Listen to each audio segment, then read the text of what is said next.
Kinanta nila ang mga awitin ni Alicia Keys at Pink.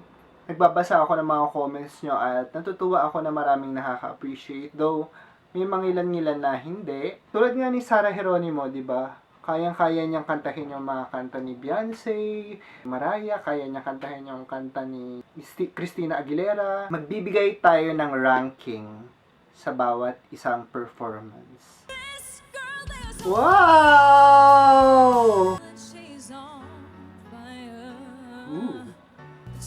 Ganda ako sa kanya, in fairness. Pwede siyang maging beauty queen. Woo! Wow! May pa-ballerina. Teka lang. Tama ba yung narinig ko? In fairness sa mga outfit nila, talagang pinangatawanan niya na yung ganong hairstyle, no? Siguro nga kasi napanood niya yung isa kong vlog kung saan na-okray ko yung hairstyle niya. Napansin ko kay Aisel Santos, napaka-humble niya, napaka-supportive niya. Para siyang si Jonalyn. I-commend din natin siya kasi ang hirap talaga nung part nila, di ba?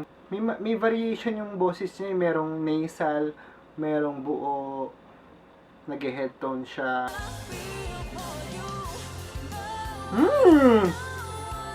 Keychain! Mga singers na nagkukulot pero hindi nila nasasapo lahat ng nota. Woo!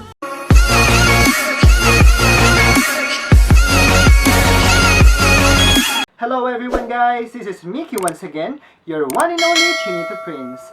At narito na naman tayo upang magbigay ng reaction sa isa na namang episode ng inyong paboritong segment ng All Out Sundays. Ito ang The Divas of the Queendom. Guys, sobrang salamat sa mga nakaka-appreciate ng videos ko. Nagbabasa ako ng mga comments nyo at natutuwa ako na maraming nakaka-appreciate. Though, may mga ilan-ilan na hindi. Pero syempre dun tayo sa nakafocus sa talaga namang mga natutuwa sa mga videos na ginagawa ko. At patuloy ko itong gagawin para sa inyong lahat. Okay? Today, mag-react tayo sa isa na namang episode ng Divas of the Queendom. Ito ay noong nakaraang December 5, kung saan kinanta ng pinakamagagaling na singers ng GMA7 ang mga kanta ng dalawa sa pinakamagagaling na singers sa Hollywood. Sa Hollywood. Sa Hollywood. Sa Hollywood. Sila ay sina Pink at Alicia Keys. Tingnan natin kung mabibigyan ng hustisya ng mga pinakamagagaling na singers ng GMA ang mga kanta nila, okay? Sabay-sabay natin itong panonoorin, sabay-sabay tayong magre-react. At syempre guys, pagkatapos nito, alam nyo na, magbibigay tayo ng ranking sa bawat isang performance. Ano kaya maganda? Mag-ranking tayo sa bawat performance or mag-ranking tayo individually? Try nating mag-rank individually para ma-rank natin ang bawat isa sa kanilang mga taglay na galing. And without further ado, umpisa na natin! Sisit pansit. Wow! Ang ganda ng kanta! Girl on Fire by Alicia Keys.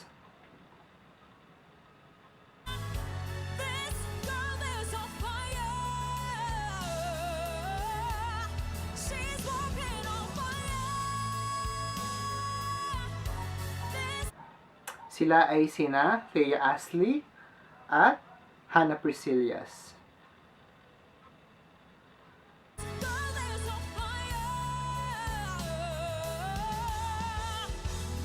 Pansin ko sa boses ni Thea Ashley, medyo gigil siya sa pagkanta. She's just a girl and she's on fire. Ooh. Hotter than a fantasy. Rolling like a highway. She's living in a world. Hey guys, iniiba niya yung iniiba niya yung version. Panoorin natin.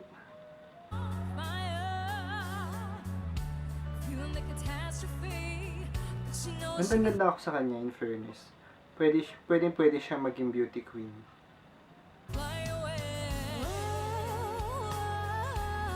She got both feet Grabe, umpisa pa lang. Hannah Priscillas.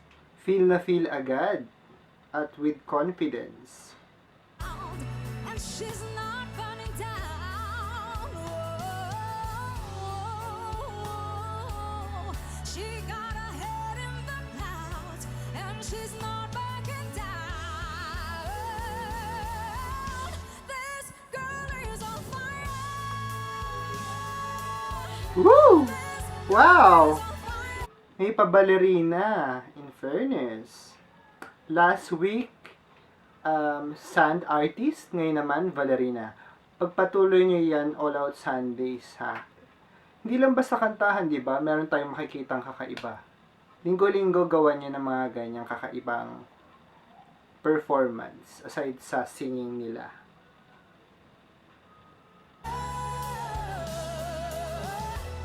She's walking on fire. This girl is on fire.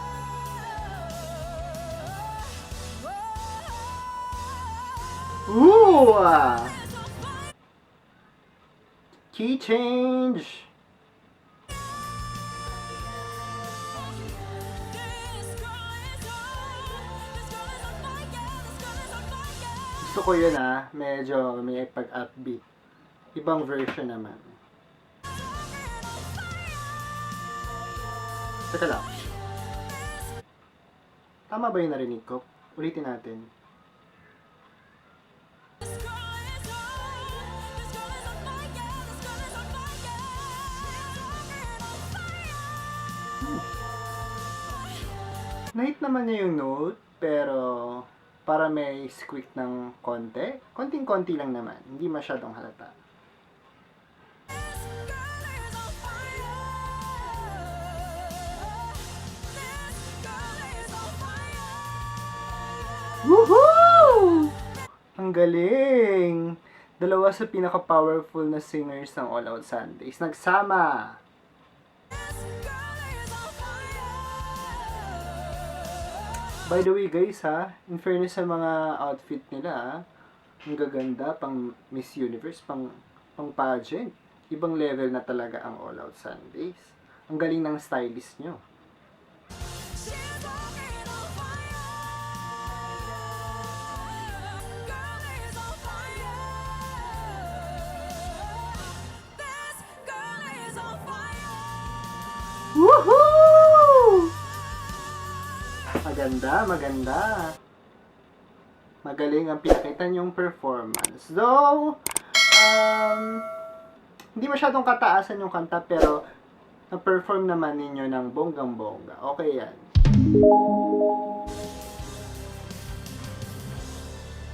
Ano naman to? Made a wrong turn once or twice. Acel Santos? Dug my way out, but bad decisions that Ang ganda ni Acel Santos dito, in fairness. At sino kasama niya?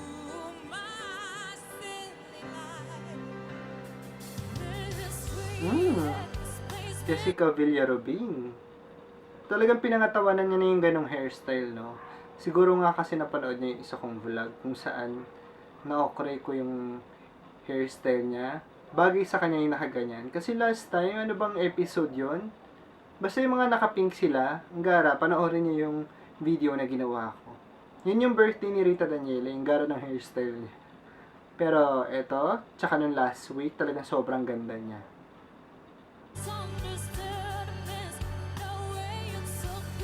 Anong kanta to guys? Hindi ako familiar eh. Pero alam ko, Pink, si Pink yata yung kumanta nito. Pink nga ba o si Alicia Keys?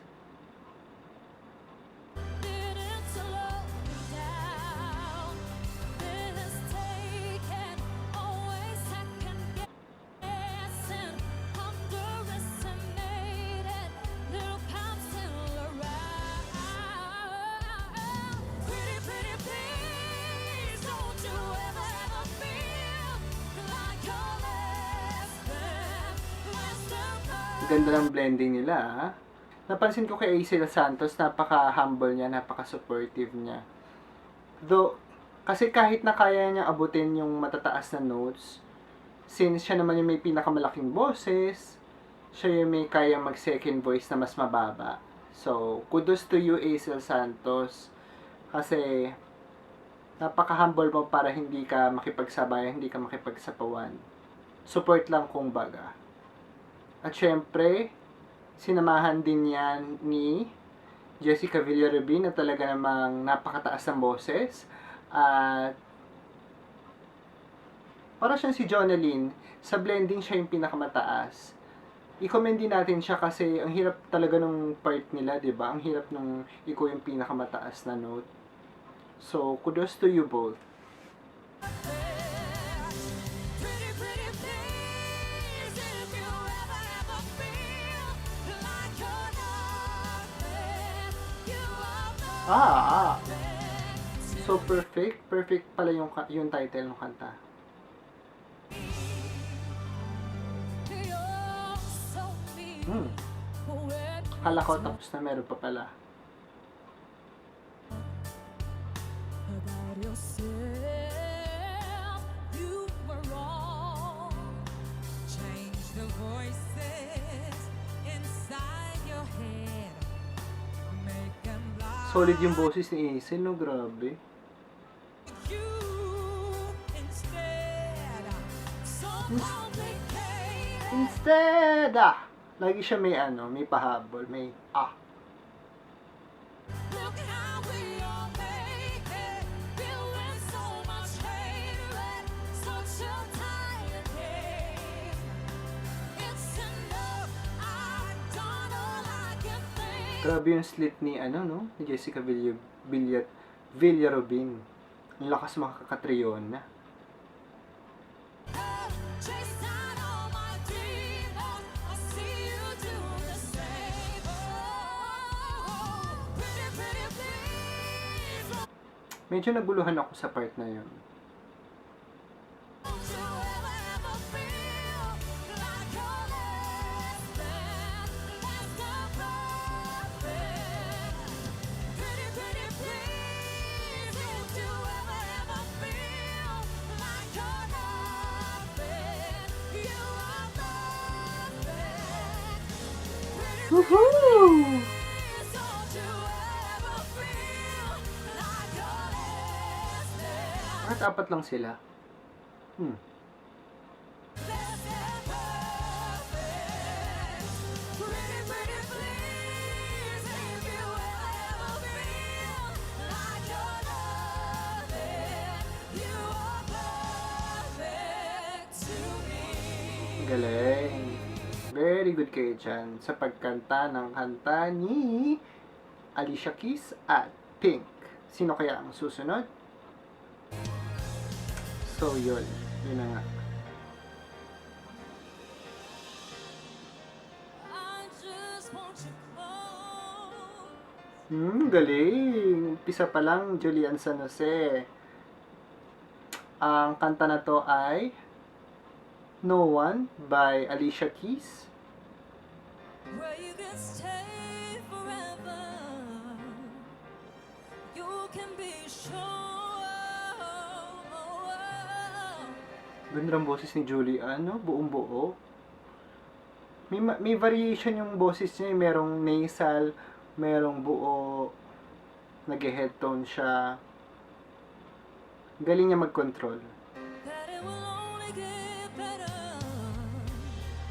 You and me together through the days and nights. Parang kaboses niya si Alicia Keys, in fairness. Feeling ko plakado niya na rin tong kanta na to at ilang beses niya rin tong nakanta. I don't worry 'cause everything's gonna be alright.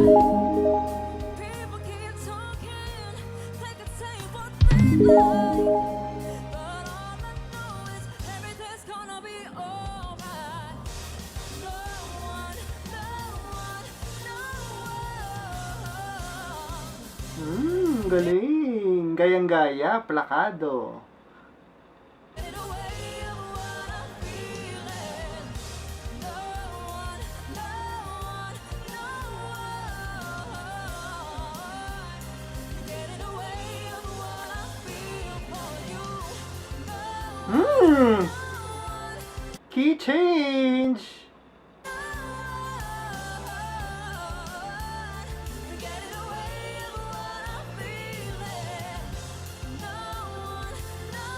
Gusto ko yung boses ni Julian San Jose.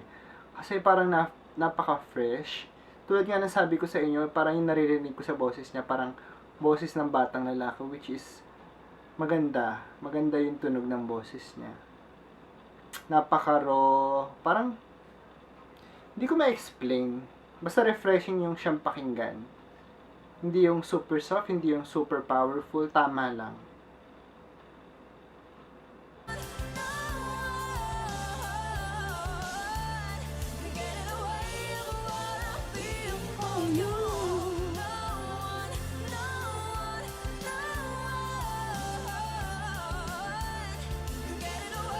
Tsaka yung mga kulot niya, talagang pasok na pasok sa banga.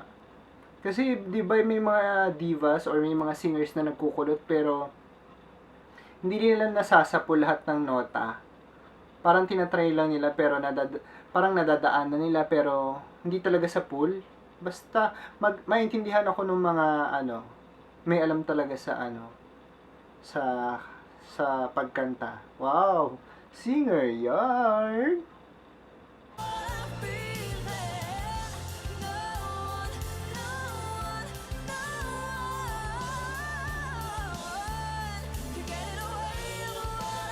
Kaso parang pagkakanta siya, laging naiisip ko yung kanta niyang ano ba yung signature na kanta niya, yung Everyday.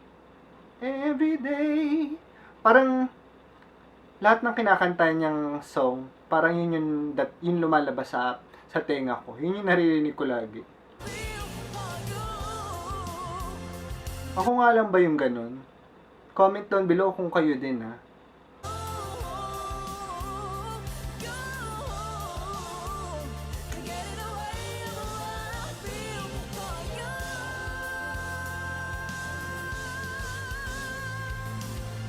Galing-galing ni Julian San Jose.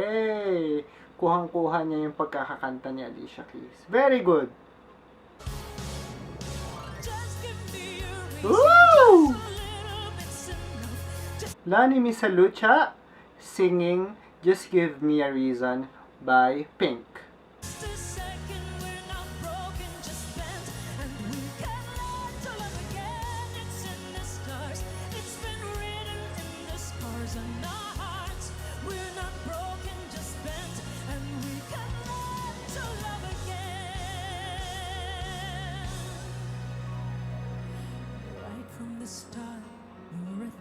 You stole my heart, and I'm your willing victim. Galing talaga ni Miss Lani mag-control ng boses. Forte niya rin yung umpisa ng kanta kasi napapasoften niya talaga yung voice niya. I let you see the parts of me that weren't all that pretty, and with every touch you fix them. Now you've been talking in your sleep. Things you never say to me. Tell me that you've had enough. Gusto ko yun. Oh, love.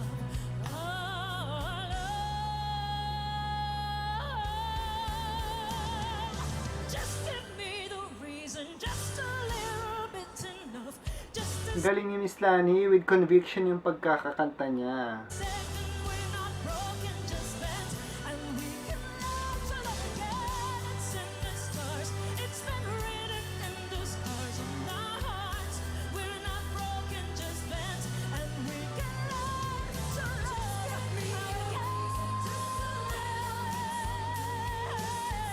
Wow! In fairness, Miss Lani, bumawi. Kasi last episode basta yung last episode ng Divas of the Queendom. Basta, panoorin niyo na lang yung video na ginawa ko last week.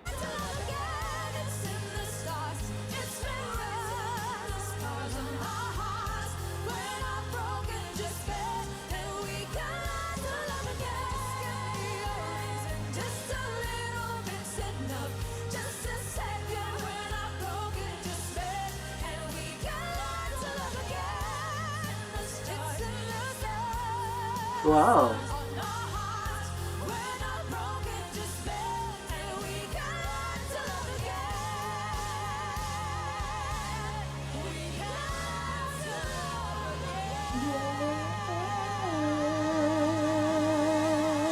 again. Nakisali yan.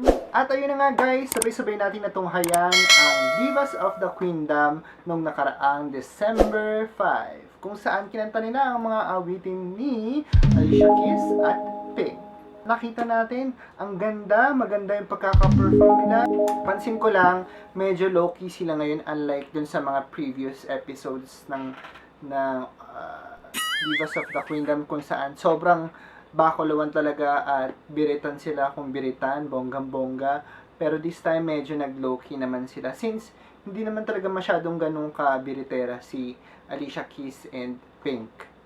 At tulad nga ng pangako ko sa inyo, ay irarank natin sila isa-isa, individually. Medyo mahirap kasi medyo magkaka-level lang sila. Pero try natin talagang i-rank. Daw, paulit-ulit. I'm sorry but ang pinaka-bottom natin ay si, though sobrang galing naman ang pinakita niya. Napansin ko lang kasi may part dun sa kanta nila na medyo naguluhan ako. Ang bottom ko ay si Jessica Villarubin. Kasi aside sa hindi ako masyadong familiar dun sa song nila, siya yung least na nagustuhan ko talaga dun sa mga performance na pinakita. Ang next naman natin ay si Thea Ashley. Though magaling din, sobrang powerful ang pagkakakanta niya ng Girl on Fire. Parang masyado siya nanggigil dun sa song na nawala na siya sa rhythm or nawala na siya, hindi niya nasasapul yung bawat nota ng swak na swak. Alam niyo yun? Basta, meron mga nuances siyang pinakita na sa pagkakakanta niya ng Girl on Fire. Ang next naman natin ay si Hazel Santos. Sobrang ganda ng boses niya, sobrang ganda ng pagkakakanta niya, perfect. Tulad nga sabi ko sa inyo, umpisa pa lang, sapul na. Ang problema lang, hindi ko lang talaga masyadong, or hindi lang ako talaga masyadong familiar dun sa song na napili nila. Halos same lang sila ng level ni Hannah Priscillas for me. Pero, ilalagay ko si Hannah Priscillas next, kasi gustong gusto ko yung Girl on Fire na kanta. At nabigyan niya ng hustisya. At sa top, nagugulahan ako I'm torn between Julian San Jose and Lani Misalucha. Kasi parehas nilang ginalingan. Though nagalingan ako kay Miss Lani Misalucha. Kasi talaga namang ginalingan niya. Sobrang kapul na kapul din. Ang ganda ng pagkakakanta niya sa Just Give Me a Reason. With feelings talaga. Iba talaga pag kumanta sila ni Miss Lucha with feelings, tsaka may dynamics. Iba talaga yung dynamics niya. Merong soft, merong powerful. Compare sa performance niya last week, tulad nga ng sabi ko kanina, sobrang bumawi talaga si Miss Lani Misalucha. Kudos to you, Miss Lani Misalucha. Sobrang ginalingan mo ngayong episode ng Divas of the Queendom. At ayun na nga, ang pinakahihintay nyo, kung sino ang pipiliin ko na maging rank 1 ngayong episode.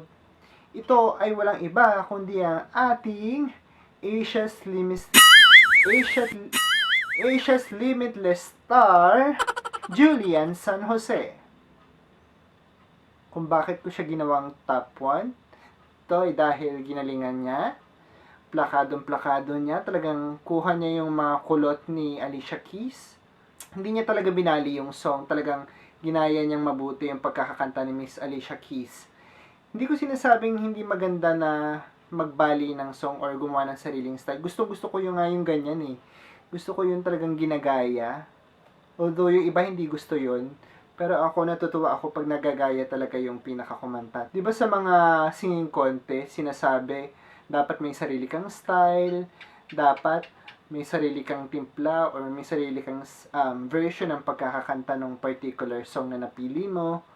Para sa akin, isang malaking advantage din yung kayang-kaya mong gumaya ng singer or kayang-kaya mong gayahin yung pagkakakanta niya sa isang particular na song.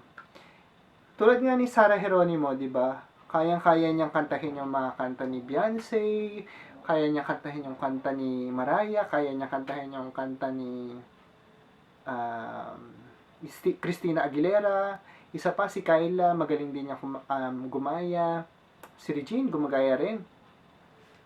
Basically, natutuwa rin ako sa mga singers na kayang i-imitate or kayang i-achieve yung execution ng singer na gusto nilang gayahin. Sobrang galing mo, Julian San Jose. Though may distinction yung voice mo, pero nasapul mo lahat ng nota, lahat ng kulot na ginawa ni Alicia Keys sa kanta niya. Sobrang ganda ng pagkakakanta mo ng No One. Tulad nga ng sabi ko sa inyo guys, no bashing, ito lamang ay aking opinion dito sa particular na episode na ito. Sa particular na performance na ginawa nila. Hindi ko sinasabi na hindi sila magaling or mas magaling sila dun sa isa. Every performance naman nag-iiba yan eh. So, abangan natin yung paborito nyong singers kung gagalingan niya sa next episode or kung hindi niya masyadong gagalingan, magpo-pull back siya. We'll see, we'll find out. Abangan natin next Sunday kung ano yung magiging performance nila. And there you go guys! Kung nagustuhan nyo itong video na ginawa ko, hit the like button. At kung meron pa kayong video na gusto nyo mag-react ako, just comment down below. At tulad nga ng sabi ko sa inyo, feel free na magtanong sa akin kahit anong tanong, anything under the sun. Trip ko lang naman kasing gumawa ng vlog kung saan sasagot ako sa mga katanungan nyo. Not anytime soon. Iipunin ko muna yung mga katanungang ibibigay nyo sa akin. At syempre, don't forget to hit the subscribe button and notification bell para ma-update pa kayo sa mga susunod ko pang gagawing videos. Alright? Once again, this is Mickey, your one and only Chinita Prince. Advance Merry Christmas everyone. God bless. Bye!